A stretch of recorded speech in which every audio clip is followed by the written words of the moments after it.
దేవుణ్ణి నిజంగా ప్రేమిస్తున్నాడు. ఇది నిజం. చూడు, వేశ్యగా జీవించిన రాహాబును దేవుడు ప్రేమించాడు.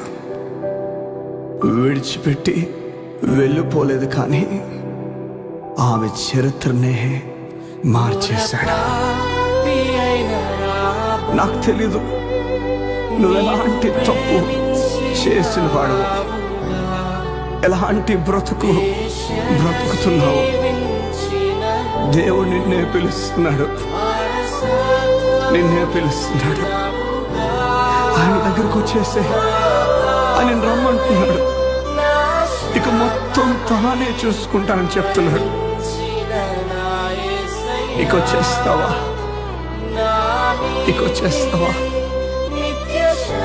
నీ చరిత్రనే మార్చేస్తాడు.